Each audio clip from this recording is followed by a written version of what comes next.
Conferencia 9. La conversión. Convertirse, regenerarse, recibir la gracia, experimentar la religión, adquirir seguridad, todas estas son frases que denotan el proceso, repentino o gradual, por el cual un yo dividido hasta aquel momento, conscientemente equivocado, inferior o infeliz, se torna unificado y conscientemente feliz, superior y correcto, como consecuencia de sostenerse en realidades religiosas. Esto es lo que significa, al menos en términos generales, conversión, creamos o no que se precisa una actividad divina directa para provocar este cambio moral. Antes de comenzar un estudio más minucioso del proceso, dejadme avivar la comprensión de la simple definición con un ejemplo concreto. Elijo el caso curioso de un hombre ignorante, Stephen H. Bradley, cuya experiencia se relata en un curioso folleto americano, 97. He escogido este caso porque muestra cómo en esas alteraciones internas se puede encontrar una profundidad inesperada bajo otra. Como si las posibilidades del carácter apareciesen dispuestas en una serie de capas o caparazones, de las que no tenemos conocimiento premonitorio. Bradley creía que se había convertido a la edad de 14 años. Pensaba que había visto al Salvador, a través de la fe, con forma humana, por un instante en la habitación, con los brazos extendidos como si me dijese, ven. Al día siguiente me congratulaba y temblaba a la vez, porque después mi felicidad era tan grande que afirmé que quería morir, este mundo no entraba en mis afecciones y cada día me parecía día del Señor, 98. Sentí el deseo ardiente de que toda la humanidad estuviese en mi estado. Deseaba que todos amaran de una forma suprema a Dios. Antes era muy egoísta e hipócrita, pero ahora ansiaba el bienestar de toda la humanidad. De corazón podía perdonar a mis peores enemigos y me sentía dispuesto a soportar las burlas y mofas de cualquiera y sufrir cualquier cosa por su amor, si fuese el medio para convertir un alma. Al cabo de 9 años, en 1829, Bradley oyó hablar de que un renacimiento religioso había comenzado en su barrio. Muchos de los jóvenes conversos, dice, cuando nos reuníamos venían a preguntarme si yo tenía fe y normalmente la respuesta era, espero que sí. Eso no les satisfacía demasiado, afirmaban que ellos sabían que la tenían. Les pedía que rezasen por mí, pensando que si todavía no tenía fe, después de tanto tiempo llamándome cristiano, ya era hora de que la tuviese y esperaba que sus plegarias me beneficiaran. Un domingo fui a oír a un predicador metodista a la academia. Hablaba de la anunciación del día del juicio final y lo subrayaba de manera tan solemne y terrible como nunca había escuchado. Parecía que estuviera ocurriendo y las facultades de mi mente estaban tan despiertas que temblé involuntariamente en el banco donde me sentaba, aunque no sentía nada en el corazón. A la tarde siguiente volví, cogí el texto de la revelación, y vi a los muertos, pequeños y grandes, en pie delante de Dios. Él representaba los terrores de aquel día de tal manera que parecía que hubiera de fundir el corazón de una piedra. Cuando acabó el sermón, un señor se volvió y me dijo, esto es predicar. Pensé lo mismo pero mis sentimientos todavía parecían inconmovibles y no gozaba aún de la fe, y aunque él parece que sí. A continuación explicaré la experiencia del poder del Espíritu Santo que ocurrió la misma noche.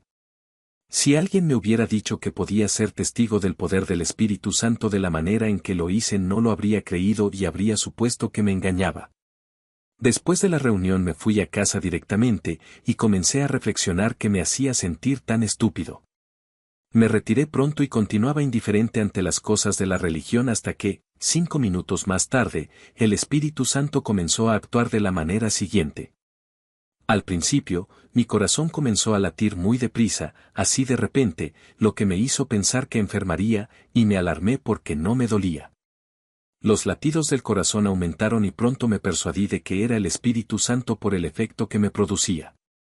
Comencé a sentir una alegría desbordante y humilde a la paz, sentimiento de indignidad que no había sentido nunca.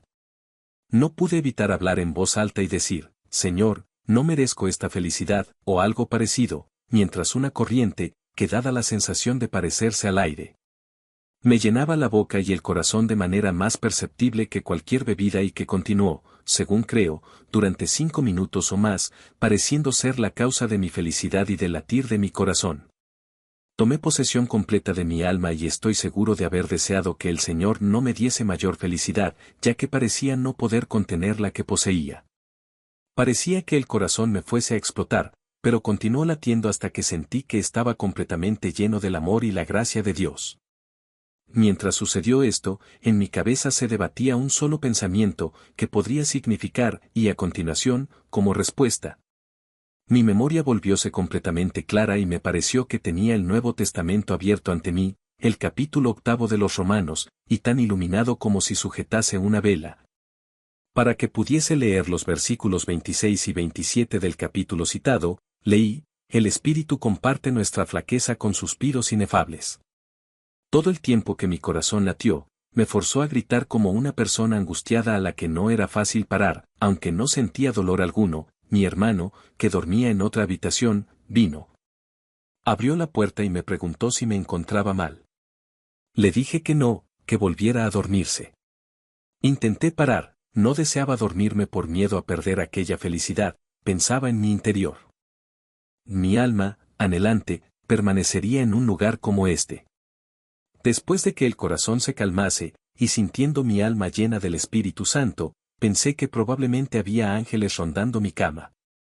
Me dieron ganas de hablar con ellos y al final exclamé, oh, vosotros, ángeles bondadosos, ¿cómo podéis interesaros tanto por nuestro bienestar si nosotros nos interesamos tan poco? Después me dormí con dificultad. El primer pensamiento de la mañana fue, que se ha hecho de mi felicidad, y al sentir algo en el corazón supliqué de nuevo y se me dio con la rapidez del pensamiento. A continuación me vestí y, con gran sorpresa, descubrí que casi no me tenía en pie. Parecía que hubiese algo del cielo en la tierra, mi alma estaba tan por encima de los temores de la muerte como yo del sueño, como un pájaro enjaulado desee, si Dios quería, liberarme de mi cuerpo y habitar con Cristo. Pero también deseaba vivir para hacer el bien y pedir a los pecadores que se arrepintieran. Bajé sintiéndome tan solemne como si hubiese perdido todos los amigos y pensando que no lo daría a conocer a mis padres hasta que hubiese comprobado el testamento.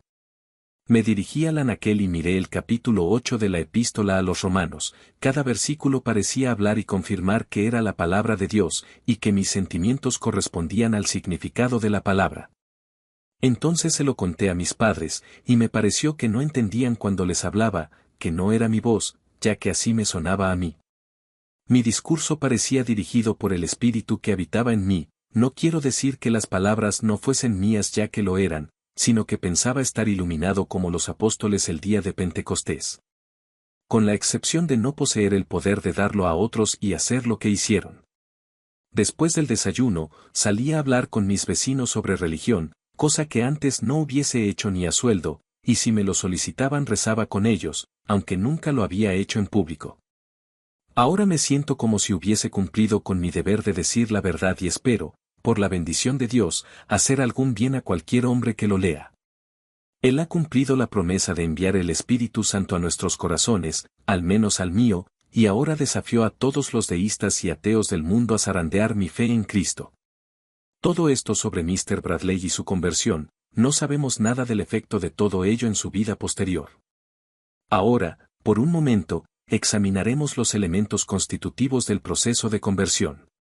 Si abrimos el capítulo sobre asociación de cualquier tratado de psicología, leeremos que las ideas del hombre, los propósitos y los objetivos forman grupos y sistemas internos, relativamente independientes entre sí. Cada objetivo despierta un cierto tipo específico de interés y reúne un grupo de ideas subordinadas y asociadas a él. Si el objetivo y la excitación son de tipo diferente, sus grupos de ideas tendrán poco en común. Cuando hay un grupo presente y aumenta el interés, todas las ideas relacionadas con otros grupos han de quedar excluidas del terreno mental. Cuando el presidente de Estados Unidos, con una escopeta y una caña de pescar acampa en un desierto para descansar, cambia su sistema de ideas de arriba a abajo. Las preocupaciones presidenciales quedan completamente en el fondo, los hábitos oficiales son sustituidos por los hábitos de un hijo de la naturaleza y aquellos que solo conocen al hombre como al firme magistrado no lo tomarían por la misma persona si le viesen de excursión. Si nunca volviera a su ocupación oficial, y nunca más se interesara por la política sería, desde intereses y propósitos prácticos, un ser que ha sufrido una transformación.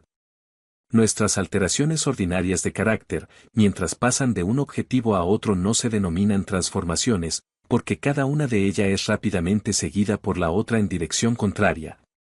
Pero como nunca un objetivo es tan estable como para expulsar definitivamente a sus anteriores rivales de la vida del individuo, tendremos que hablar del fenómeno, y probablemente concebirlo, como una transformación. Estas alteraciones constituyen las formas más completas en las que el yo se puede dividir. Una de las más incompletas es la coexistencia simultánea de dos o más grupos de objetivos, de los cuales uno tiene prácticamente el camino libre e instiga a la actividad, mientras los otros solo son buenas intenciones. Y prácticamente nunca llegan a nada.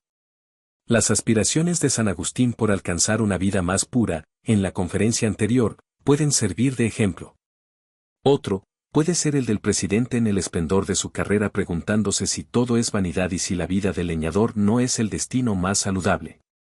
Estas aspiraciones pasajeras son simples veleidades caprichosas, existen en los rincones más remotos de la mente y el yo real del hombre, pero el centro de sus energías está ocupado por un sistema totalmente diferente. Mientras la vida continúa se da un cambio constante en nuestros intereses, y en consecuencia, un cambio de lugar en nuestros sistemas de ideas, de partes de la conciencia más centrales a las más periféricas, y viceversa. Recuerdo, por ejemplo, una tarde, cuando era joven, que mi padre leía en un diario de Boston aquel fragmento del testamento de Lord Gifford en el que crea estas 4 plazas de profesor. En aquel tiempo no pensaba ser profesor de filosofía, y lo que sentí quedaba tan lejos de mi vida como si estuviese relacionado con Marte. Ahora estoy aquí, con el sistema Gifford como parte y parcela de mí mismo, y con todas mis energías, por el momento, dedicadas a identificarme con él. Mi alma, así, se sitúa en lo que antes era prácticamente un objeto irreal y desde allí habla como desde su propio entorno y centro.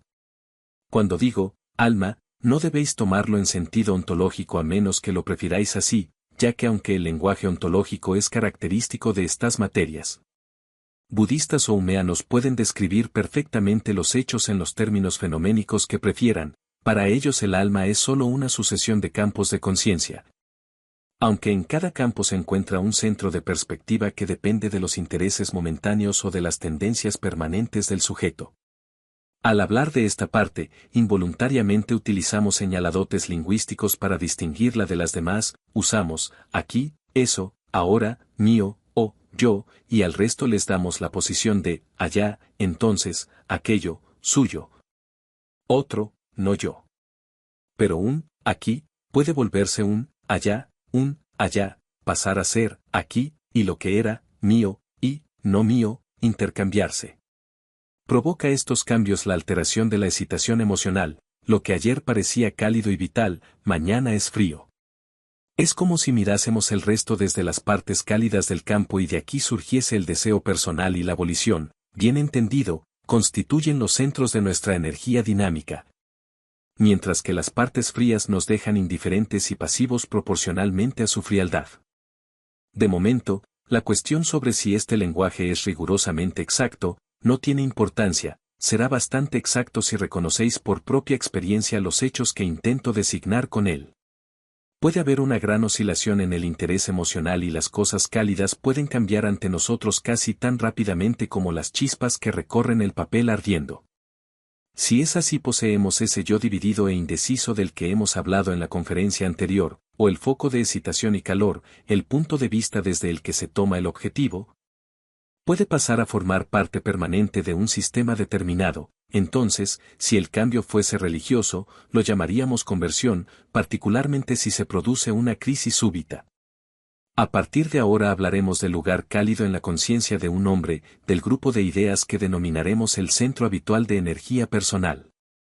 Para un hombre existe una gran diferencia entre que sea un grupo de ideas u otro el centro de su energía, y también se establece una gran diferencia con respecto a cualquier grupo de ideas que posea, en tanto que éstas sean centrales o periféricas. Decir de un hombre que se ha convertido, significa, en estos términos, que las ideas religiosas, antes periféricas en su conciencia, ocupan ahora un lugar central y que los objetivos religiosos constituyen el centro habitual de su energía. Ahora bien, si pedís a la psicología que explique cómo se desplaza la excitación en el sistema central de un hombre y por qué los objetivos periféricos se vuelven, en un momento dado, centrales, La psicología habrá de responder que aunque pueda dar una descripción general de lo que sucede, no puede explicar con precisión todas las fuerzas individuales que intervienen. Ni un observador externo, ni el sujeto que experimenta el proceso pueden explicar totalmente cómo las experiencias particulares pueden cambiar el centro de energía de un hombre de manera tan decisiva. O por qué con frecuencia se ha de esperar el momento propicio para hacerlo. Tenemos un pensamiento, o hacemos alguna cosa repetidamente, pero un día el significado real del pensamiento resuena en nosotros por vez primera, o el acto se convierte de golpe en una imposibilidad moral. Todo lo que sabemos es que hay sentimientos muertos, ideas muertas y heladas creencias y que las hay otras cálidas y vivas. Cuando algo comienza a caldearse y animar en nosotros, todo ha de cristalizar de nuevo a su alrededor. Podemos decir que el valor y la vivacidad solo son, la eficacia motora, largamente diferida y que ahora es activa. De la idea, pero en definitiva, se tratará solo de un circunloquio ya que de dónde procede súbitamente la eficacia motora. Entonces nuestras explicaciones resultan tan vagas y generales que todavía nos damos cuenta mejor de la intensa singularidad del fenómeno. Al final volvemos al simbolismo trivial de un equilibrio mecánico. Una mente es un sistema de ideas, cada una con la excitación emotiva y con las tendencias impulsiva e inhibitiva que se verifican y refuerzan mutuamente. El conjunto de ideas se altera por la sustracción o la adición durante la experiencia, y las tendencias se modifican a medida que el organismo envejece. Un sistema mental puede ser socavado o debilitado por esta alteración intrínseca, al igual que un edificio, y puede mantenerse en pie por un hábito rutinario o de inercia. Pero una percepción nueva, un choque emocional súbito o una ocasión que ponga al descubierto la modificación orgánica, harán que toda la estructura se derrumbe al mismo tiempo. En cuyo caso el centro de gravedad se sitúa en una actitud más estable, ya que las ideas nuevas que llegan al centro, en la nueva estructura, parecen estar mejor ajustadas quedando la nueva estructura permanente. Sin embargo, las asociaciones de ideas y los hábitos son, por lo general, factores de retardamiento de estos cambios de equilibrio. La nueva información, adquirida de la manera que sea, juega un papel acelerador en los cambios y la lenta mutación de nuestros instintos y propensiones ejerce gran influencia bajo el inimaginable toque del tiempo. Además, tales influencias pueden actuar subconscientemente o medio inconscientemente. 99. Cuando encontramos un individuo de vida subconsciente muy desarrollada y que habitualmente madura los argumentos en silencio, tenemos un caso del que nunca podremos dar un informe completo, y esto, tanto para el individuo mismo como para el observador, puede parecer un factor sorprendente. Las ocasiones emocionales, particularmente las violentas, son extremadamente eficaces para precipitar reestructuraciones mentales. Las formas explosivas y repentinas con las que nos sorprenden el amor, los celos, la culpabilidad, el miedo, los remordimientos o la cólera son bien conocidas de todos. 100. La esperanza, la felicidad, la resolución. Emociones características de la conversión pueden ser igualmente explosivas. Y las emociones que se presentan de esta forma tan explosiva pocas veces dejan las cosas como estaban. El profesor Starbuck, de California, en su último trabajo sobre la psicología de la religión, Psychology of Religion, mostró mediante una encuesta el paralelismo, en todas sus manifestaciones, que hay entre la conversión ordinaria, que se da entre el joven educado en círculos evangélicos, y aquella tendencia hacia una vida espiritual más amplia que es una fase de la adolescencia en toda clase de seres humanos. La edad es la misma, normalmente se encuentra entre los 14 y los 17 años, los síntomas son los mismos: sensación de incompletud e imperfección, depresión, introspección morbosa y sentimiento de pecado. Preocupación por el otro mundo, angustia por las dudas, y otros por el estilo. El resultado es idéntico, un desahogo feliz y cierto sentido de la objetividad, mientras aumenta la confianza en uno mismo, a medida que las facultades se ajustan a la perspectiva más amplia. En el despertar religioso espontáneo, aparte de los ejemplos de renacimiento en el tiempo tormentoso, tenso y cambiante de la adolescencia normal, podemos encontrar la experiencia mística, que sorprende a los individuos con su vehemencia al igual que en la conversión de renacimiento. De hecho, la analogía es completa y las conclusiones de Starbuck de que estas ordinarias conversiones juveniles habrían de coincidir, se reducen a una sola: la conversión es, en esencia, un fenómeno adolescente normal, incidental con el paso de la infancia, con su pequeño universo, a la vida más intelectual y espiritual de la madurez. La teología, dice el profesor Starbuck, asimila las tendencias de la adolescencia y construye sobre ellas. Observa que lo esencial en el crecimiento adolescente es sacar a la persona de la infancia e introducirla en la nueva vida de madurez e intimidad personal. En consecuencia, concentra los medios que intensifican las tendencias normales, acorta el periodo de duración de los trastornos y su tensión. Los fenómenos de conversión del tipo convicción de pecado duran, según las estadísticas del investigador, una quinta parte que los de trastorno y tensión adolescentes, de los que también posee estadísticas, pero son mucho más intensos. Las secuelas corporales, la pérdida del sueño, del apetito, por ejemplo, son mucho más frecuentes en ellos. La diferencia esencial es que la conversión intensifica, aunque lo acorte, el periodo en cuestión, y conduce a la persona a una crisis definitiva. 101. Las conversiones a las que el Dr. Starbuck hace referencia son, principalmente, de personas más bien corrientes que se ajustan a un tipo caracterizado por la instrucción, la disciplina y el ejemplo.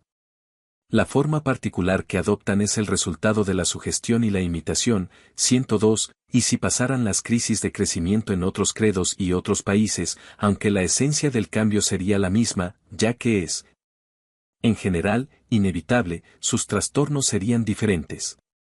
En países católicos, por ejemplo, y en nuestras sectas episcopalianas, esta preocupación y convicción de pecado no es tan usual como en las sectas que estimulan los renacimientos espirituales.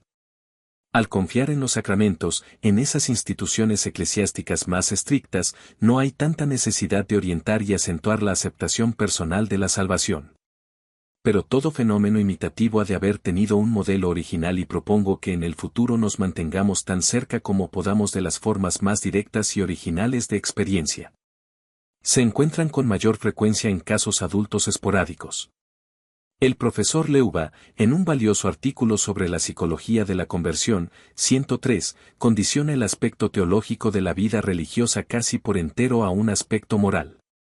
Define el sentido religioso como el sentimiento de incompletud, de imperfección moral, de pecado, para hacer servir la palabra técnica, junto con el anhelo de encontrar la paz de la unidad.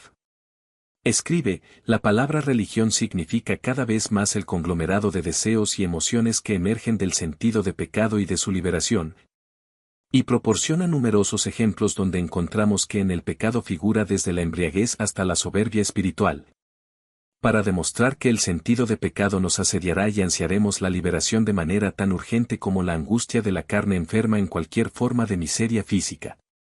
Sin duda, esta concepción abraza un número inabarcable de casos. Uno de estos, por ejemplo, es el de Mr. S. H. Hadley, que después de su conversión se transformó en un activo y útil redentor de alcohólicos en Nueva York. Su experiencia fue como sigue. Un martes por la tarde, sentado en un bar de Harlem, era un borracho sin casa, sin amigos, moribundo. Había empeñado o vendido todo lo que me podía proporcionar bebida, no podía dormir si no estaba completamente embriagado. Hacía días que no comía y las 4 noches anteriores había padecido delirium tremens, terrores, desde medianoche hasta la mañana. Frecuentemente me había repetido: jamás seré un vagabundo, nunca seré un holgazán, cuando llegue ese día, si llega, encontraré un lugar en el fondo del río.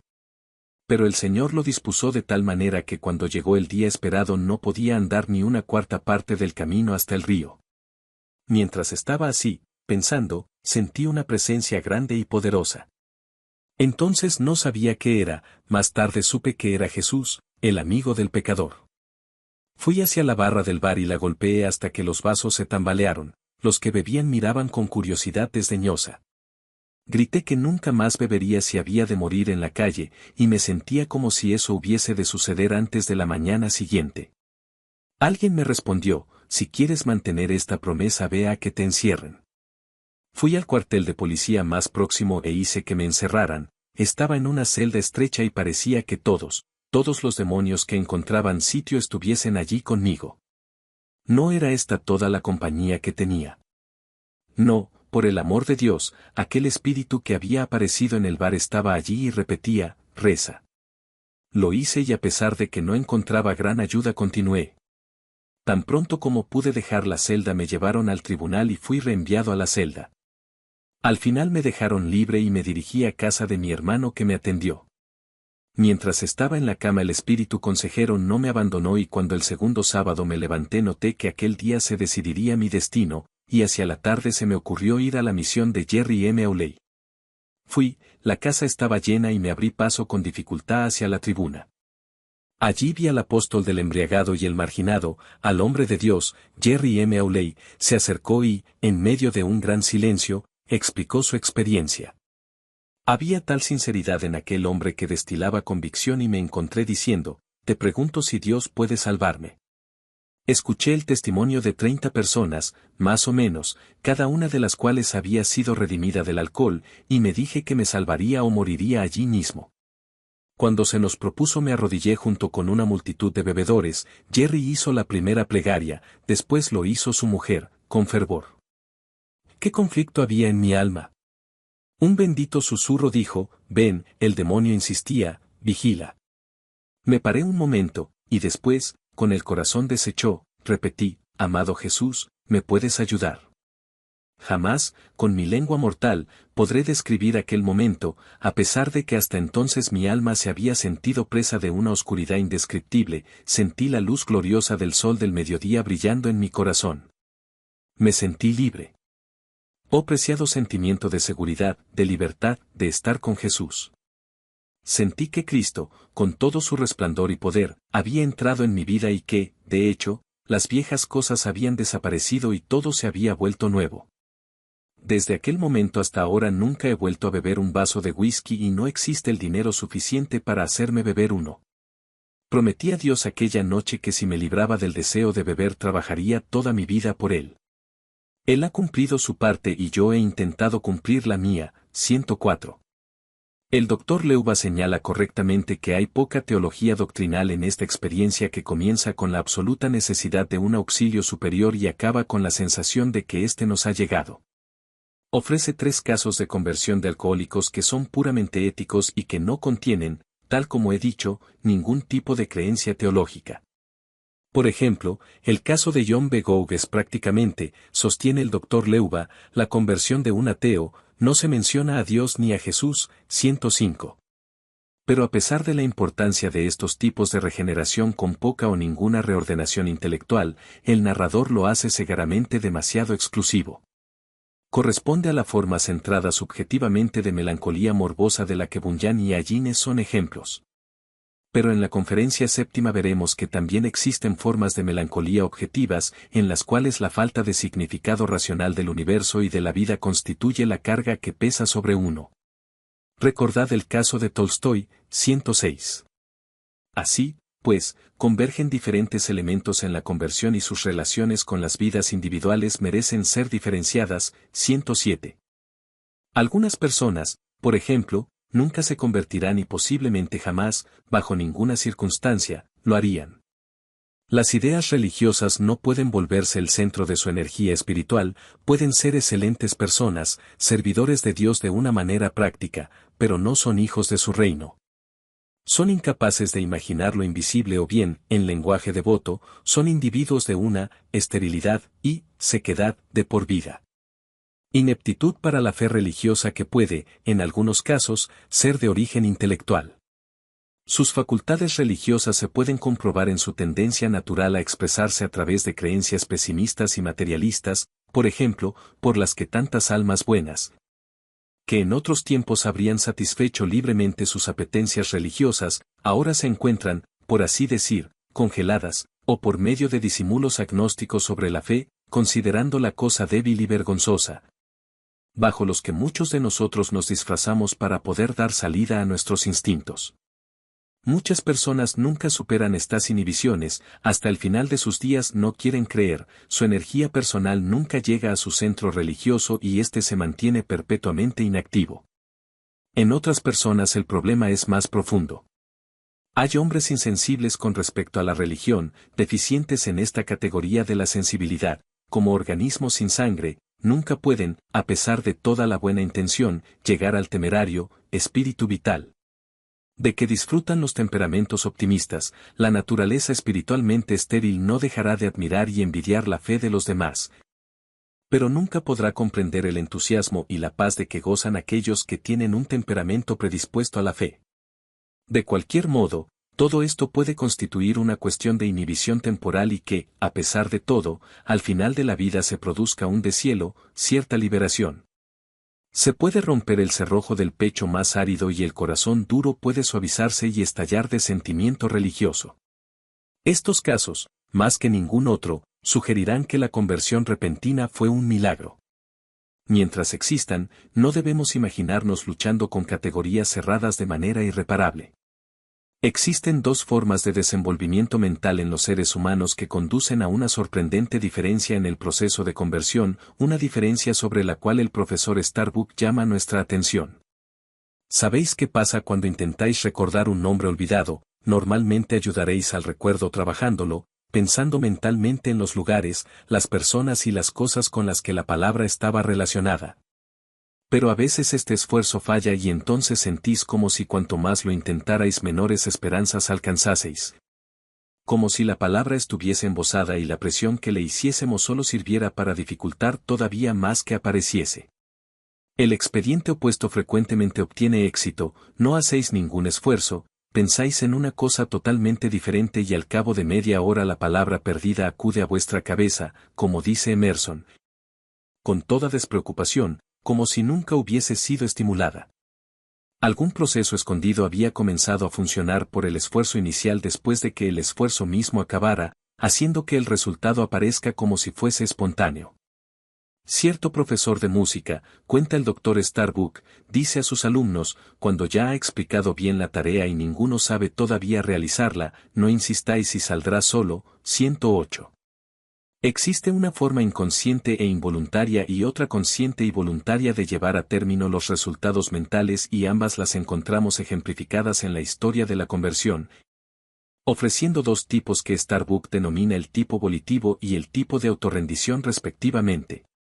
En el volitivo, el cambio regenerativo es normalmente gradual y consiste en la construcción, poco a poco, de un nuevo conjunto de hábitos espirituales y morales. Pero siempre hay puntos críticos en los que el movimiento hacia adelante parece mucho más rápido. El hecho psicológico es ilustrado por el profesor Starbuck. Nuestra educación en cualquier realización práctica actúa por sobresaltos y sacudidas, igual que el crecimiento del cuerpo físico. Un atleta, a veces despierta bruscamente a la comprensión de los puntos sutiles del juego y alcanza su disfrute real, como el converso despierta a una apreciación religiosa. Si continúa dedicándose al deporte, puede llegar un día que el juego prosiga solo a través de él cuando se encuentre perdido en una gran competición. De la misma manera, un músico puede alcanzar un punto en el que se pierde totalmente el sentido de la técnica del arte, y en algún momento de inspiración se transforma en el instrumento a través del cual la música fluye. Yo mismo puedo escuchar a dos personas casadas, la vida de las cuales fue hermosa desde el principio, afirmar que solo al cabo de un año o más de estar casados se dieron cuenta de la dicha de la vida matrimonial. Así sucede con la experiencia religiosa de las personas que estamos estudiando. 109. De ahora en adelante oiremos ejemplos todavía más curiosos de procesos de maduración subconsciente que ofrecen resultados de los que nos damos cuenta repentinamente. Sir William Hamilton y el profesor Laycock de Edimburgo fueron los primeros en llamar la atención sobre esta clase de efectos, pero el Dr. Carpenter, si no me equivoco, fue el primero en introducir el término cerebración inconsciente, que desde entonces constituye una frase explicativa popular. Nosotros ahora conocemos los hechos de manera mucho más extensiva de lo que él los pudo conocer, y cambiamos el adjetivo inconsciente, incorrecto para la mayoría de hechos, por el término más vago de subconsciente o subliminal. Sería sencillo dar ejemplos del tipo de conversión volitiva, 110, pero como norma, son menos interesantes que los del tipo de autorrendición, en el que los efectos subconscientes son más abundantes y sorprendentes. Por tanto, me ocuparé de este último, más que nada porque la diferencia entre los dos no es radical. A pesar de que en el tipo de regeneración más voluntariamente organizada hay partes de autorrendición parcial interpuesta. En la mayoría de los casos, cuando la voluntad ha hecho lo máximo con el fin de conducir al hombre lo más cerca posible de la unificación a la que aspiraba, parece que el último paso ha de ser realizado por otras fuerzas sin la ayuda de su actividad. Dicho de otra manera, la autorrendición se hace entonces indispensable. La voluntad personal, dice el profesor Starbuck, se ha de anular. En muchos casos el alejamiento no llega hasta que la persona deja de resistir o de hacer esfuerzos en la dirección que pretende seguir. Había dicho que no cedería, pero cuando mi voluntad cedió acabó todo, escribe uno de los comunicantes de Starbuck. Otro afirma, dije simplemente, Señor, he hecho todo lo que puede, ahora lo dejo todo en tus manos, y a continuación me penetró una inmensa paz. Otro, de súbito se me ocurrió que también podía ser salvado si dejaba de intentar hacerlo todo solo y seguía a Jesús. Otro, finalmente dejé de resistir, me rendí ante el pensamiento de que se trataba de una ardua lucha. Gradualmente me penetró la sensación de que había realizado mi parte y de que Dios deseaba realizar la suya. 111. Señor, que se cumpla vuestro designio, condenadme o salvadme, grita John Nelson. 112. Cansado de la lucha tensa por escapar de la condenación, y en aquel momento su alma se inundó de paz. El Dr. Starbuck ofrece una interesante explicación y a mí me parece que correcta, siempre que concepciones tan esquemáticas puedan pretenderlo. De las razones por las que la autorrendición es tan indispensable en el último momento. Para comenzar, hay dos cosas fundamentales en la mente del candidato a la conversión. Primero, la incompletud y la culpa, el pecado, del que quiere escapar. Segundo, el ideal positivo que desea conseguir. Ahora bien, en la mayoría de nosotros, el sentido de nuestro actuar equivocado constituye una parte de nuestra conciencia mucho más precisa de lo que suele ser la imaginación de cualquier ideal positivo que pretendamos alcanzar. En la mayoría de los casos, el pecado absorbe casi exclusivamente la atención de manera que la conversión es un proceso de lucha para alejarse del pecado más que por alcanzar la rectitud. 113. El espíritu y la voluntad consciente de un hombre, siempre que se esfuerza en pos del ideal, aspiran a una cosa solo imaginada vagamente y de forma inexacta. Mientras tanto, las fuerzas del crecimiento puramente orgánico caminan hacia su resultado prefigurado y su pugna consciente arrastra aliados subconscientes disimulados que a su manera trabajan por el reajuste, y hacia el que todas esas fuerzas más profundas tienden, es definitivo, y definitivamente diferente del que coinciden y deciden conscientemente. En consecuencia, por estar interferido, embosado, por decirlo así, como la palabra perdida que pretendemos demasiado enérgicamente recordar, por su esfuerzo voluntario que se decanta hacia la dirección genuina. Starbuck pone el dedo en la raíz de la cuestión cuando afirma que ejercer el deseo personal es vivir todavía en la región donde el yo imperfecto es la cosa más apreciada, allí, donde, por el contrario, las fuerzas subconscientes toman el mando, el yo mejor impose es el que dirige la operación. En lugar de ser estimulado tosca y vagamente desde fuera, se instituye entonces en centro organizador. ¿Qué debe hacer una persona? Debe ceder, dice el profesor Starbuck, es decir, ha de recurrir al poder que lleva a la virtud, que brota de su propio ser y dejar que acabe el trabajo que comenzó a su manera. El acto de rendirse, desde este punto de vista, es liberarse para una nueva vida, haciéndola el centro de una personalidad nueva y viviendo, desde dentro, la verdad de aquello que antes se percibía objetivamente. 114. La necesidad del hombre es la oportunidad de Dios, es la manera teológica de afirmar el hecho de la inexorabilidad de la rendición, mientras que la manera fisiológica de decirlo sería que cada cual haga lo que pueda y el sistema nervioso hará el resto. Con las dos afirmaciones subrayamos en el mismo hecho. 115. Para decirlo en términos de nuestro simbolismo propio, afirmaríamos, cuando el nuevo centro de energía personal ha estado incubado durante tanto tiempo, por estar a punto de abrirse como una flor, la única cosa que podemos decir es, las manos quietas, y brotará espontáneamente. Hemos usado el lenguaje vago y abstracto de la psicología, pero siempre y cuando, en los términos que sea, la crisis descrita es el abandono de nuestros yos conscientes a la merced de poderes que, sean cuales sean, son más ideales que nosotros, y que llevan a la rendición, veríamos por qué la autorrendición fue siempre y siempre ha de ser considerada como el punto decisivo de la vida religiosa. Siempre que la vida religiosa sea espiritual y no un asunto de rituales externos y sacramentales. Se puede decir que la evolución del cristianismo hacia la interioridad consistió en poca cosa más que en el crecimiento que generó estas crisis de autorrendición. Desde el catolicismo al luteranismo y al calvinismo, de aquí al wesleyanismo y de este, al margen del cristianismo técnico, al puro liberalismo, o al idealismo trascendental. Tanto si es como si no del tipo de Mind Cure, pasando por los místicos medievales, los quietistas, los pietistas y los cuáqueros. Podemos observar los diversos estadios que progresan hacia la idea de una ayuda espiritual inmediata, experimentada por el individuo en su desamparo y que no precisa en absoluto de aparato doctrinal ni ritual propiciatorio. Así, pues, psicología y religión están en perfecta armonía hasta este momento, ya que las dos admiten que existen fuerzas aparentemente al margen del individuo consciente que redimen su vida. No obstante, la psicología, al definir tales fuerzas como subconscientes y al hablar de sus efectos afirmando que se deben a la incubación o a la meditación, implica que no trascienden la personalidad del individuo y en esto diverge de la teología cristiana que insiste en que constituyen mediaciones directamente sobrenaturales de la divinidad. Os sugiero que todavía no consideremos esta divergencia final y dejemos esta cuestión en suspenso por un momento, una investigación continuada nos permitirá resolver algunas de las aparentes discordancias. Volvamos, pues, un momento todavía a la psicología de la autorrendición del autoabandono.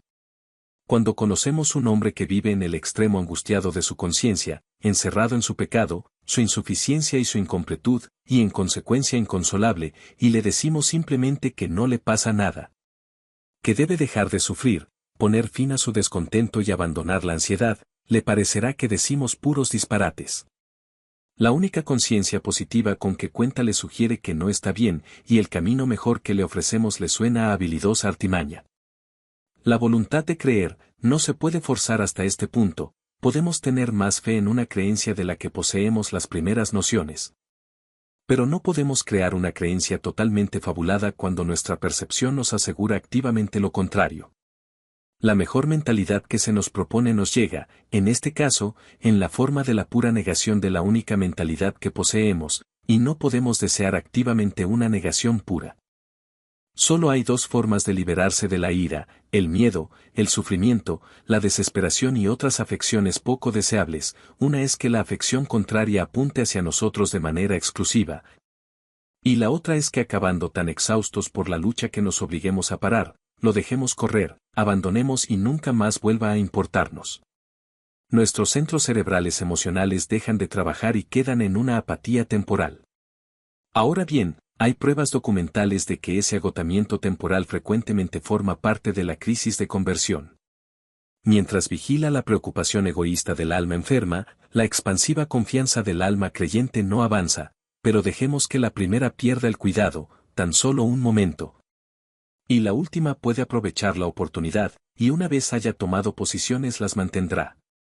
El Teufelsdrock de Carlyle pasa del no eterno al sí eterno a través de un centro de indiferencia. Os daré una explicación de esta característica del proceso de conversión.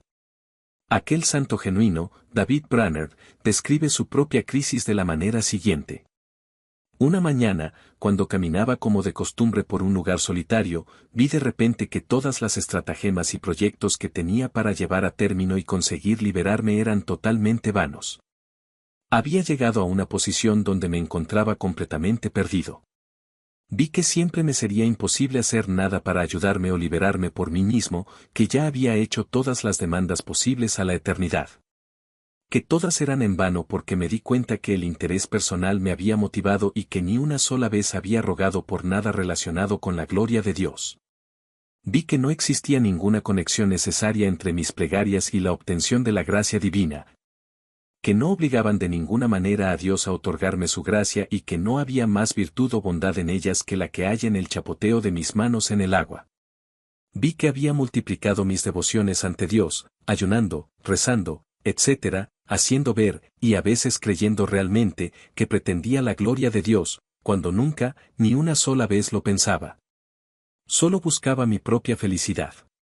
Vi que como nunca había hecho nada por Dios, solo podía esperar que me volviese pecador en virtud de mi hipocresía y mi sarcasmo. Cuando vi claramente que solo tenía en cuenta el propio interés, mis devociones parecieron mera mofa vil y un camino de falsedades, ya que toda plegaria no era más que autoalabanza y horrible abuso de Dios.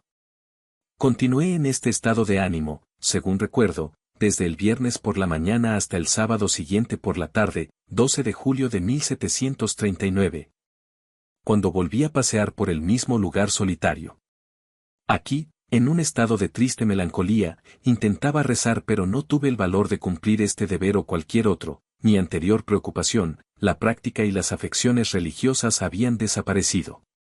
Pensé que el Espíritu de Dios me había abandonado, pero todavía no estaba perdido, simplemente desconsolado, como si no hubiese nada en el cielo o en la tierra que me hiciese feliz. Habíame esforzado por rezar, aunque pensaba que de forma estúpida y sin sentido, durante casi media hora. Entonces, cuando caminaba por un bosque espeso, una serenidad inexplicable pareció abrir camino a la aprehensión de mi alma.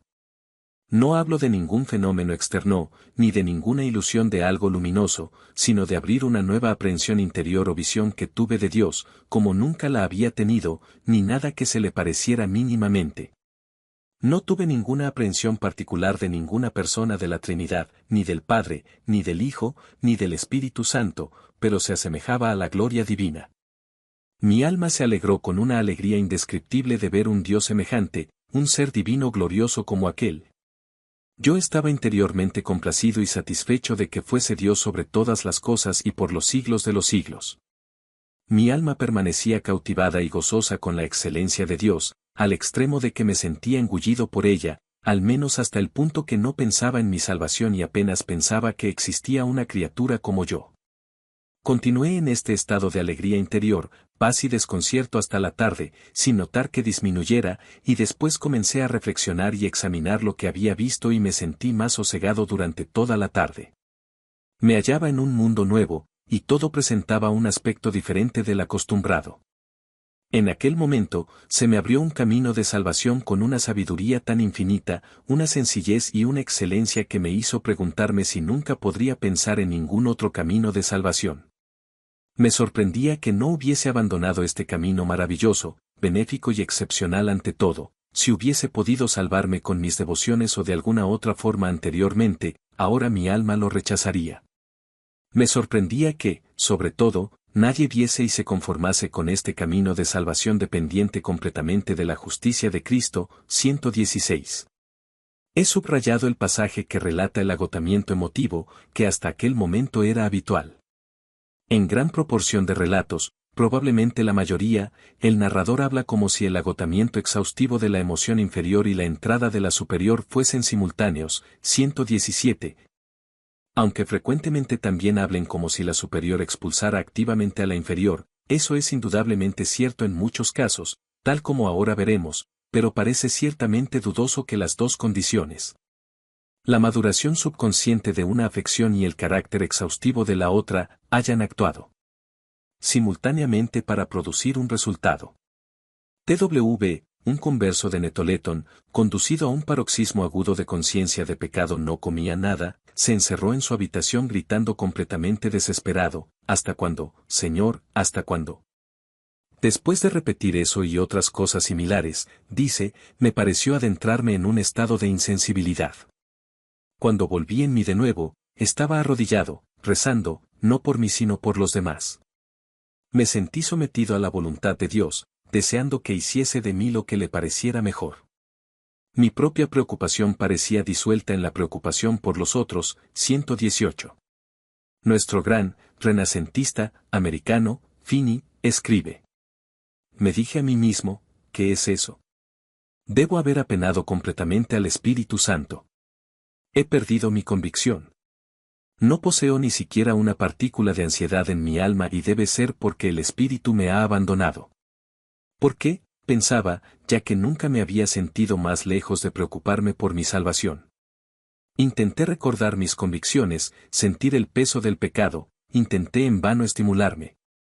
Estaba tan tranquilo e inundado de paz que intentaba inquietarme por ello, asustado de que no fuese el resultado de haber ofendido al espíritu. 119. Sin duda, hay personas en las que, independientemente del agotamiento de la capacidad del individuo para sentir, y a pesar también de la ausencia de cualquier sentimiento agudo previo, la convicción superior de conseguir el grado preciso de energía explota a través de todas las barreras y penetra como un súbito torrente, siendo estos los casos más sorprendentes y memorables. Los casos de conversión instantánea a los que estuvo muy peculiarmente unida la concepción de la gracia divina. He tratado solo un caso a fondo, el de Mr. Bradley, pero prefiero reservar los otros y mis propios comentarios sobre el resto del tema para la próxima conferencia.